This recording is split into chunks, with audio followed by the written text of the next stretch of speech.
Hello students, welcome to the next part of our video lecture. In this lecture, we are going to learn what we call a refraction through the prism.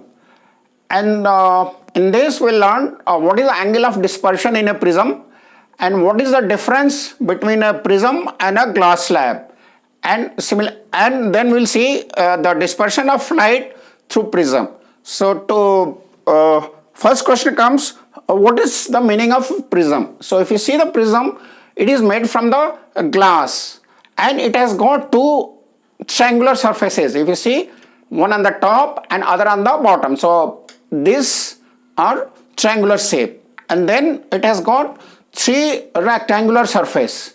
Okay, rectangular lateral surface, and these surfaces are inclined with each other. So that means the angle between two lateral surfaces is called the angle of the prism. So if you see this, if it is an equilateral triangle, each angle, the prism angle will be 60 degree. This 60 degree, this 60 degree, 60 degree.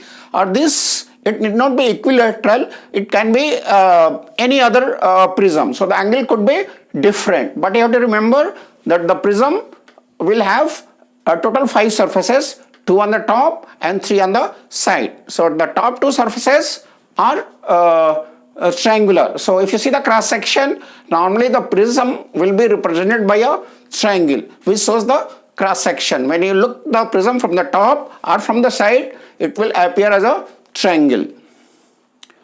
Now let us study the refraction through a prism. But before that, I'll show you the refraction through a rectangular glass slab which we learned earlier. So if you look the refraction through a rectangular glass surface, you find that the incident ray and the emergent ray both are parallel. I'll show you with this diagram. If you see this light is coming from a ray box. This is a ray of light and this is a rectangular glass slab.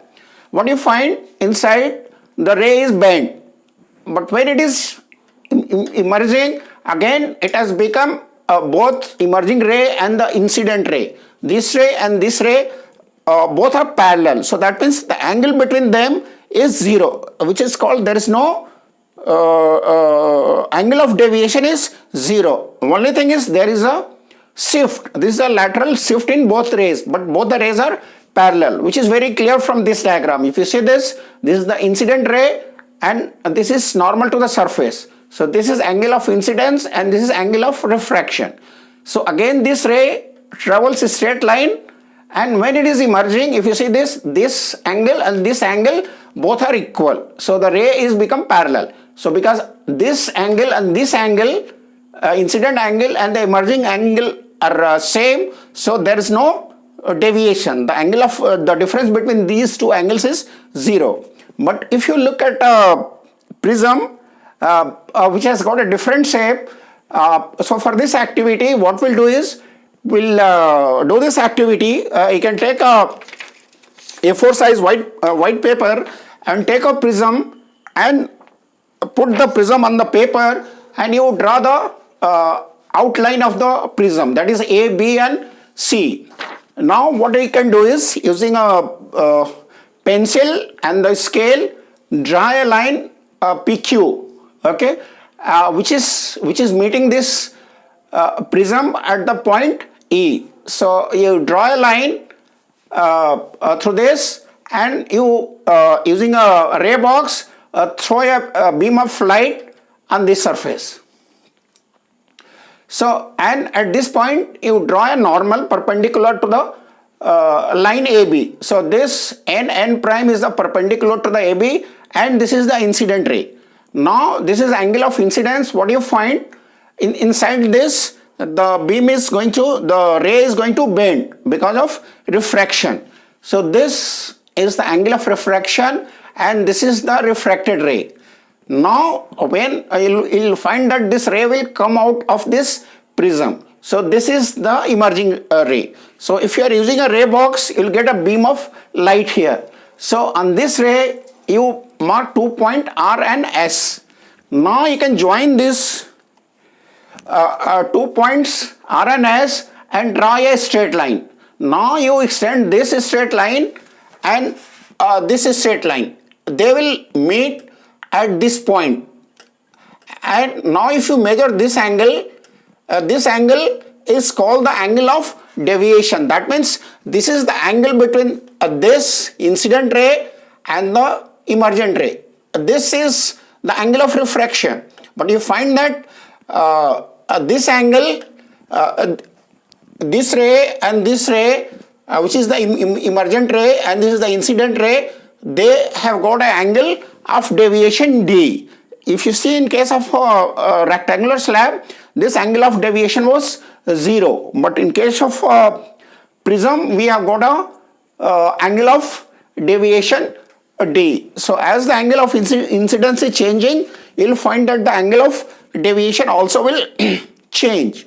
And this angle of deviation will depend upon the wavelength of the light. If you know the white light, a monochromatic light has got seven different colors and they have got a different wavelength. So the angle of deviation will depend upon the which color is incident. If you see this, you can also do this activity. If you take a prism, put it on a table and take a cardboard, make a small hole and let the sunlight fall on this white beam of light on this surface. Now if you adjust the prism, what you find is you will have 7 beautiful color.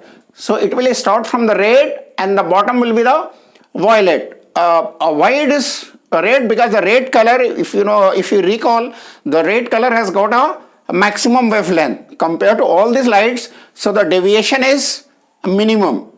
So red light will deviate less and the violet will deviate maximum, because again as I told you, the refractive index will depend upon the wavelength. So you will get a 7 different color, but you don't see in if you take a rectangular slab, you will not find 7 different colors, because there the angle of deviation is 0. The incident ray and the emerging ray both are parallel, but here the angle of deviation, as I told you, is different for different wavelength. So you get 7 different color. So that is the reason why this is happening. You get 7 different colors.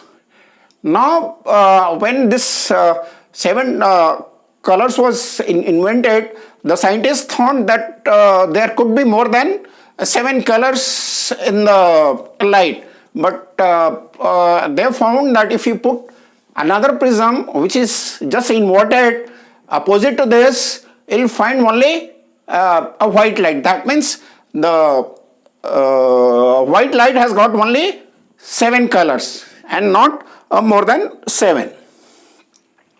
So that is what we learned in this lesson. We learned the refraction through the prism and how the prism is constructed, and we did the activity to see the refraction in a prism, and then we understood what we call is the angle of deviation. So that is the end of topic on the prism. Thank you for watching.